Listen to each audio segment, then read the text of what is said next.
கடலூர் மாவட்டம் திட்டக்குடி அருகில் உள்ள பெருமுனை கிராமத்தில் உள்ள முத்தையாசாமி திருக்கோவில் கும்பாபிஷேகம் நேற்று வெகு சிறப்பாக நடைபெற்றது. இந்த கும்பாபிஷேகத்தில் கலந்து கொள்வதற்காக நமது வீட்டு வசதித்துறை அமைச்சர் மாண்புமிகு ராஜ்குமார் அவர்கள் வருகை தந்தார்கள். அவர் வரும்பொழுது வழிநெடுக்க கட்சி நிர்வாகிகள் ஏராளமான வரவேற்பு நிகழ்ச்சிகள் ஏற்பாடு செய்திருந்தனர். அந்த வரவேற்பு நிகழ்ச்சியெல்லாம் தவிர்த்துவிட்டு நேரடியாக கோவிலுக்கு செல்லலாம் என்று அனைத்தையுமே தவிர்த்துவிட்டு நேராக நாங்கள் திட்டக்குடி சென்றோம்.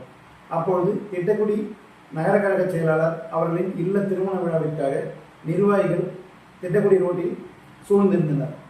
நாங்கள் நிர்வாகிகள் திருமணத்தை முடித்துவிட்டு போகலாம் என்று சொல்லும்பொழுது அமைச்சர் அவர்கள், திருமண நிகழ்ச்சி என்பது நம் வீட்டு நிகழ்ச்சி, நாம் திரும்ப வந்து பார்த்துக்கலாம், முதல்ல நம்ம கோயில் நிகழ்ச்சிக்கு போயிடும், சாமியை பார்த்துறோம் அப்படின்னு சொல்லிட்டு நேராகவே நாங்கள் கும்பாபிஷேகத்துக்காக கோயிலுக்கு வந்துட்டோம்.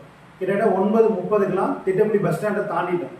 9:30 9:45 வரைக்கும் பார்த்தீங்கன்னா சாரசாரியாக மக்கள் வந்து திட்டக்குடி பஸ் ஸ்டாண்ட்லேருந்து நடந்து வந்துகிட்டே கோயில் பக்கமாக கோயில் நோக்கி சென்று இருந்தாங்க. நாங்கள் அதை கடந்து அமைச்சருடைய வாகனம் அவருடைய பாதுகாப்பு வாகனமும் நாங்கள் அதை மக்களை கடந்து பொறுமையாக மக்களுடைய பாதுகாப்பும் முக்கியம், அமைச்சர் பொறுமையாக போக சொல்லிட்டாங்க. அப்போ அதை கடந்து போகும்போது 9:45 வாகனம் நிறுத்தும் இடத்துக்கு கிட்ட நாங்கள் போயிட்டோம். அதை தாண்டி உள்ளே போகும்போது பார்த்தீங்கன்னா வாகனம் விட்டு நாங்கள் இறங்குறதுக்குள்ளாகவே கும்பாபிஷேகம் முடிஞ்ச மாதிரி எங்களுக்கு தோணுச்சு. ஏன்னா அந்த வான வேடிக்கை எல்லாமே இருந்தது. சரி, ஓகேன்னு சொல்லிட்டு நம்ம கோயிலுக்கு ரீச் பண்ண போகும்போது கூட்டம் அதிகமாக இருந்தது. அப்போ அமைச்சர் என்ன சொல்லிட்டாங்கன்னா, சரி மக்கள் கூட்டம் நிறையா இருக்கு, இல்லை காரில் போக வேணாம் அப்படின்னு சொல்லிட்டு காரை விட்டு இறங்கி, பயங்கர கூட்டம் இருந்தாலும் அந்த கூட்டத்தையும் சிரமப்படுத்தாமல் கூட்டத்தில் இறங்கி நடந்து ஃபுல்லாகவே கூட்டத்தில் நடந்து கோயிலுக்கு போகலான்னு சொல்லிட்டு நாங்கள் நடந்து வரும்போது பயங்கர கூட்டம் ஆயிடுச்சு. எங்களால் நாங்கள் உள்ளே போக முயற்சி பண்ணால் நிறைய மக்கள் பாதிக்க போகிறாங்கன்னு பக்கத்தில் உள்ள அருகில் உள்ள வீட்டில் உட்காந்துட்டோம்.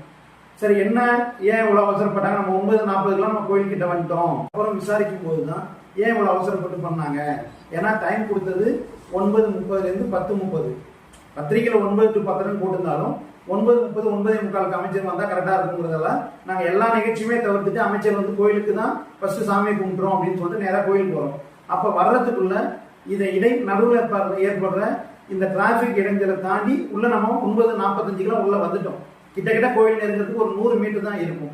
அதுக்கப்புறம் நாங்கள் என்னன்னு விசாரிக்கும் போது தான் இந்த தொகுதியினுடைய திட்டக்குடி தொகுதியினுடைய இன்னார் சட்டமன்ற உறுப்பினரும் முன்னாள் அமைச்சருமான நம்ம கணேசன் அவர்கள் பார்த்தீங்கன்னா கும்பாபிஷேகத்தை குடியரசு துவச்சிருக்காங்கன்னு அதுக்கப்புறம் தான் நாங்கள் கேள்விப்படுறோம். சரி, ஓகே, என்னன்னு திரும்ப நாங்கள் விசாரிக்கும் போது அவருடைய அரசியல் ஆதாயத்துக்காக அமைச்சர் வரதுக்கு முன்னாடியே இந்த கும்பாபிஷேகத்தை முடிக்கணும்னு திட்டமிட்டு உள்ளூரில் உள்ள சில நிர்வாகிகளை வச்சுக்கிட்டு கோவில் கும்பாபிஷேகத்தை அமைச்சர் வர்றதுக்கு முன்னாடி முடிச்சிருக்காரு. ஒரு அமைச்சராக இருந்தவர், 4 டைம் 5 டைம் சட்டமன்ற உறுப்பினராக இருந்தவர்னு பெருமையாக சொல்லிக்கிற அனுபவம் மிக்கவர் ஒரு அமைச்சர் நிகழ்ச்சிக்கு வராங்க. ஒரு இந்து சமய அறநிலையத்துறையினுடைய கட்டுப்பாட்டில் உள்ள ஒரு கோயிலுடைய கும்பாபிஷேகம் அரசு சார்ந்த கோயில்